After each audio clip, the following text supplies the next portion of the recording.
get in touch with us and get involved with the show if they have anything that they want us to talk about or shout out at the start of next week's episode?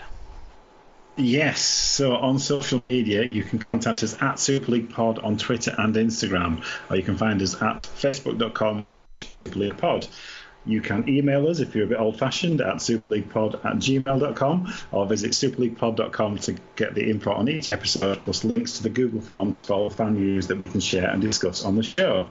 And obviously, don't forget to subscribe in whatever podcast app you're listening to us on, and please leave a rating and review if you can. How's email old school? What a world we live in. Okay. Thanks for that, Al. We'll be getting an organisation Slack if before we've not careful.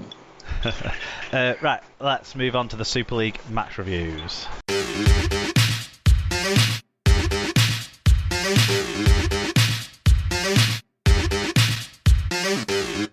Super League round 19 was concluded at the weekend. Started on Friday night with what I've written down as statement win number 1 of the weekend. That was St Helens versus Huddersfield. 6-0 to St Helens at half time, 25-0 at full time. Routine, nothing to talk about, you might think, from that, but there's a lot more to go into, I think, into what underpinned this St Helens victory. 11,288 was the crowd. Chris Kendall was the referee. And in terms of the stat stories, despite being a man down for most of the game, Saints made 187 more metres at 1.7 metres per carry, better average gain, plus made 4 breaks to 1. One thing Saints did differently to normal is they also won the team tackle success rate.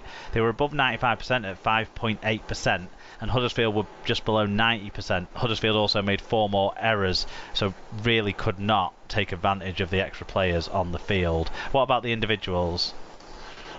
So for the winning St Helens, Jack Wellsby with a try assist, 8 tackle busts, 176 metres and 3 clean breaks. Joey Lussick with 46 tackles, Curtis Siren with 135 metres, 4 offloads, Conrad Harrell with 5 tackle busts and 128 metres. Despite being pointless, Huddersfield had some decent performances. Theo Farge with 133 metres, Will Price with 124 metres, Ennis Sini with 103, and Luke Yates with 48 tackles and 14 of which were for marker. Yeah, a bit of endeavour there, but not much breakthrough. No. Or no breakthrough. At JWPal9 said, down to 12 at 0-0 and only 15 minutes gone. To win from that position is remarkable, let alone 25-0. Having watched for over 25 years, I thought I had seen everything from this team, but somehow this side still have the ability to prove me wrong. A Saints masterclass and a performance for the ages. Hashtag Saints are winning 4 in a row. Don't think that hashtag's catching on, James. No.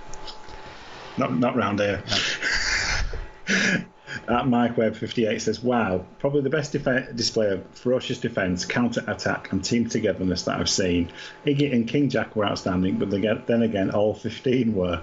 Just goes to show that you can win with 12, indeed, or 11 men. Yeah. DJK said, stunning Pat performance, they shall not pass mindset, creativity and commitment. EFC78JU says, it was embarrassing to see a top flight club in Huddersfield get pissed on by a St Helens side that was only walking the match since they already knew that they'd won it. The red card came out of nowhere. I thought it should have been a sin binning. At least I didn't see anything serious in the tackle that involved Matautia, other than him grabbing the Huddersfield Giants man arm sleeve and getting sent off for fuck all. Well, we'll touch on that now then, shall we? So Sione Matautia has been given a grade C other contrary behaviour charge for lifting an injured player 3-match penalty notice. I mean, I wouldn't say it was for fuck all. I think it was for fucking stupidity. I mean, it was on Daniel Levi, who actually has been victim of this himself earlier in the season, hasn't he? He grabbed the collar of a injured player to sort of pull him up when he wasn't ready to be pulled up. And like they said in the coverage, even though it might look soft, might seem soft, there's absolutely no place for players going to pick up opposing players, whether or not they feel they should be down or hurt or not. I don't think necessarily he should have been hurt from the tackle, but he clearly was. I also would call out Christian Wolf for bringing in the whole players staying down frustration into this, because that's fucking bollocks. Because Daniel Levi wasn't even staying down at that point. He was barely a second after Matauti had got off him that he started pulling him up by the collar. So I don't think it's fair to bring that side into it at all, and he needs to fucking remember how much glass his house is built of when he's talking about that as well. But anyway, if it's something that we've seen bans for this year, and if you see bans for it, referees have to react to seeing the incident in the match with the same seriousness that the match review panel treat it. Otherwise, we would be crying about inconsistencies. I think this was a consistency with what we've seen. We saw it with Luke Gale in the incident on Johnny Lomax. We saw it with Daniel Levi. We saw it in a recent championship game. I can't remember the Halifax player, but involving a Halifax player. It's consistency, and it's a red card if he's going to do something like that. Yeah. I'm trying to think who that player was. It was at Barrow, wasn't it? Yeah. The name eludes me, but yeah, the point stands that this has been punished quite consistently all year, and it's not really the severity of him, it's about the principle, isn't it? Of Sione Matautia is not a medical professional; he's not there to. Nor should he ever do so. So it's not his place to get involved. If you're frustrated with a player staying down because of a perception that they're trying to win a penalty, then I'm afraid you have to grow a pair and just get on with it. That's part of being a professional. You don't get involved in kind of other contrary behaviour. And as you say, it's been punished similarly all year. I wondered if it would be a yellow when I first saw it because of the kind of subtle nature of it, the kind of the low level version of it, and how much judgment can be made about intent and stuff like that the reason I think players do it is because they know that they've caught the player high. I don't think he had in this instance. I didn't see anything in the original tackle. I just think he had two guys kind of land on him after. I think it was more they landed on him when they came down from the tackle. But what I don't understand is, he doesn't do that in every tackle. And as you said, it was kind of instantaneous, wasn't it? Yeah. So, there must have been something. Used to play together at Newcastle. I don't think it was out of not. I don't think it was. I don't know. I don't know. It was weird. It was unusual. It was unusual, and I think, but as we've said, it's been punished like this all year. So I had no problem. Contrary behaviour. So yes, yeah. Frogmore said, seeing 0 on the scoreboard makes me as happy as seeing the disrespectful field goal. When you're this good, who needs your big stars playing or to even field a full team?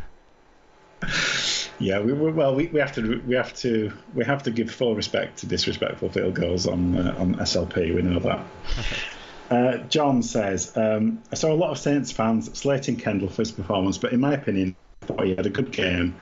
They said he was giving away lots of penalties, but they weren't for no reason, and the cards were both correct in my eyes. It's the rules. Yeah, so the second card was for Morgan Knowles, who got sin-bin late in the game, didn't he? Within the last 10 minutes it was, weren't it? For basically jamming his elbow up into Joe Greenwood's face a couple of times after he'd kind of been told the tackle was finished, and then he still wanted to get a bit aggro, and that's when he was carrying the ball, so inexcusable. Did you think that was fair enough? I think there's a bit of disagreement in the commentary box about that one. As far as I'm aware, you can't use your forearm player in the head, whether you're an attacker or a defender. As far as I'm aware, that's foul play. Always has been. And he was using his arm as a weapon to hit Greenwood over the head. It wasn't violent, was it? It wasn't.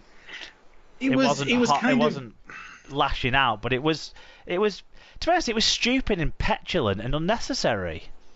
It was like applying like a constant pressure. But to be fair, the pressure did it did take it off and then put the pressure back on. So there was there definitely were times where you saw Greenwood's head kind of moving. So it wasn't just like he was pushing against him, because there were lots of players around, weren't there? It was becoming a bit messy. Yeah, and he wasn't pushing him off at that stage. He was clearly trying to hit him in the chops, but trying to do it softly and think he'd get away with it, and the ref was like, "No, you don't do that." No, and I did like when he was going off saying, "What's that for?" And I said, "Well, if you don't know, then there's something wrong with you, mate." It's that kind of petulance and disagreement. I'm sorry, but that you can't hit a player in the head. And he had to, because of the kind of escalation of the moment, he had to expect some kind of action would be taken. If he'd done it once and they'd kind of broken up and kind of got on with the play of the ball, it might not have even been punished. But he kept going. Well, I don't think it would have been punished till those last couple, because I think at that point it was just jostling and kind of pushing him off rather than actually trying to knock him in the chops. Exactly. So we agree with John, don't we, on that? Card's fine. No problem with Morgan Knowles actually got a grade A charge, but not for that incident. For a late hit on the passer, and he got a one-match penalty notice for that. Jack Wellsby got a late hit on passer grade A as well. No match penalty notice for that, but you could argue they've got away with 2 yellow cards there with those late hits, so there could have been more cards. Lee Whitnell said, "I don't think any other side, outside of a visiting NRL side, could have produced that result with 12/11 players. Very impressive." Mark W says, "We looked a better side against 13, but lost all composure after the red. At that point, it became a masterclass in taking advantage of errors, as Saints got 4 tries in sets that directly followed Huddersfield knock-ons. Well, 1 injury, 1 knock-on, and 2 knock-ons in quotation marks, but you get my point. We were maybe unlucky to be nilled with the video ref calls, but ultimately an underwhelming performance against a champion side." I think that's a very succinct way of summarising the game. I can't disagree with anything Mark said there. But I would disagree. I don't think they were unlucky to be nilled. I don't think there was any questions with the video ref calls, because it was simultaneous on the first in his senior one, where Wellsby made the try saver, which was only a couple of minutes after the red card, wasn't it? It was Huddersfield's first chance to impose themselves with an extra man. In his senior goes in for the corner, Wellsby comes flying across and just does enough, because his leg goes into touch at the same time as the ball hits the ground on the camera angles. There's no other call the referee could have made other than simultaneously in touch. So that's a no try call.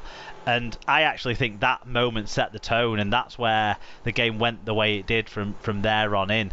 Because Saints were already down Hopewati, who'd made a try saver, then gone off injured because it's Hopewati, around that same time as well, weren't they? So, it was really impressive defence from St Helens, I think. So I don't necessarily buy the nilled part, but of the rest of it, I do agree with. Yeah, they lost the composure completely, and they lost any sort of shape, and Saints just stuck on all the tackles. Yeah. Exactly. Pop the Viking said, "Huddersfield started the strong with numerous repeat sets, but couldn't convert pressure to points. Then the red card changed the shape of the game. It was like the red card had poked the bear, and Saints put the Giants to the sword. A dominant defensive display laid the platform for a great win for the Saints. No argument with the red, as you can't pick an injured player off the ground, whether injured or not." I think Paul's there is more where I'm at than slightly the Marks. It's similar, but with subtle differences. Yeah, fair. Yeah. Quinton Letts has been in touch, which is I didn't know Quinton was a listener, but no. Welcome. To be honest, I'm not sure that Quinton Letts isn't actually a parody. I know this is a parody, like fan review, but I'm not sure that Quinton Letts itself isn't a parody. So